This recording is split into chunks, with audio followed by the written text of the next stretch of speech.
Uy, tuo ba mog langit? Tuo sad mog impierno? Papilion mo aning duha unsa may inyo. Wagi mo ingon nga impierno. Bisan unsa ka banggiitan sa usa ka kriminal, di gyud siya gustong ma-impierno. Gusto gyud siyang malangit. Mao mga igsuon, karong mga panahona, susama sa katapusang bahin nining santos nga ebanghelyo. Kung mosunod kita kang Kristo, magdumili kita sa tuang kaugalingon o ang atuang punting ug tumong sa tuang kinabuhi mao ang atuang Ginoong Hesukristo. Labi na gidrong panahona. Daghan pang manghinabo, sad and scary. Masulubon nga mapanghinabo, kuyaw nga panghinabo nga moabot. Pipila ka adlaw gikan karon, ugon niya magpadayon na gyud kini siya. Ug ang usa nga maapektahan nini mao ang simbahan. Magmalampuson si Satanas sa iyang tinguha nga gub-on niya ang simbahan. Ang mahal nga birhen, sa pagpakita niya dito sa Fatima, nagpahimangno na siya niini ngadto ni Mother Lucia nga in the new millennium, the destruction of the church will start from within, from the top. Sa bag-o nga milenyo ug mauna karon, ang paggunob sa simbahan magsugod diha sa sulod sa simbahan. Subo pa yun, kaya nigingon mahal nga birhen, magsugod sa kinatasan sa simbahan. O unsa man kini siya, kanang gitawag og apostasy. The destruction of the church will start from within. Cardinals against cardinals, bishops against bishops, priest against priest. O kung kita magmatngon og kanang mutan-aw gyud niini ba, makaingon tang niya nang hinabo na ni siya karon. Everything is happening just right under our nose. O kung sa may mga sunod nga mapanghinabo, mobalik kita sa gingon sa Ginoong Kristo. Musunod yun kita kaniya. Magdumili ta sa tuang kaugalingon sa pagsunod kaniya. Kay ang musunod kaniya, dili mamatay, kun dili makabaton sa kinabuhing dayon.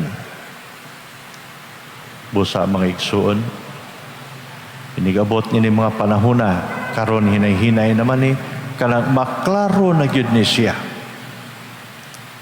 Hold on to your faith. Ngunang giingon sa mahal nga birhen, repent, repent, repent. Pray, pray, pray.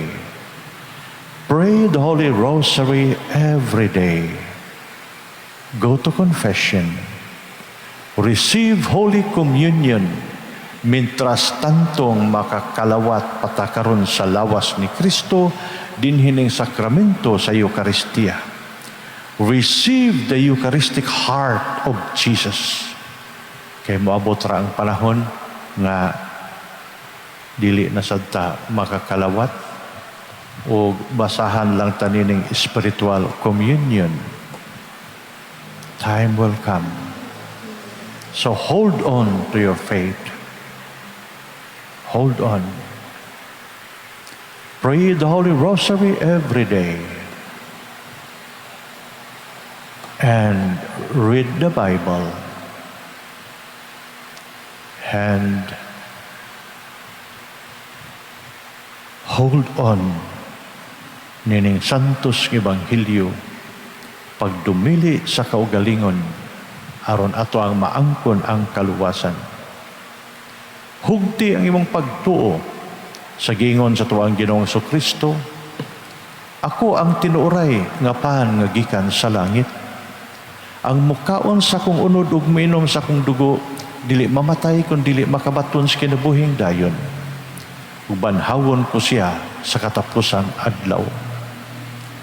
Bisan man gunubon sa simbahan, sa gikan sa kahitasan, destruction of the church will start from within and it will start from the top.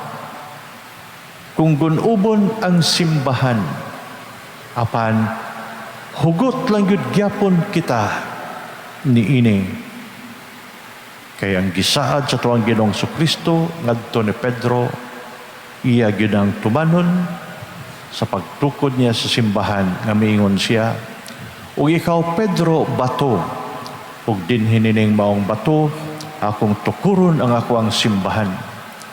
Ug ang ganghaan sa impierno dili makalumpag niini.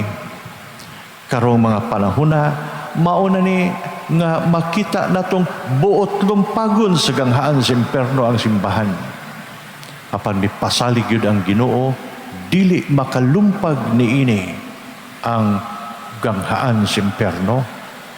Kay ako magauban kaninyo hangtod sa katapusan.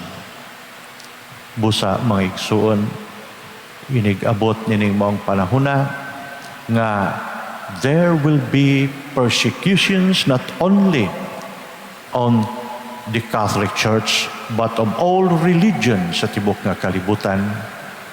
Hugti ang imong pagtuo, gaksa ang imong pagtuo, ug hupti gayon nga mobalik siya alang kanato ug dili kita niya biyaan.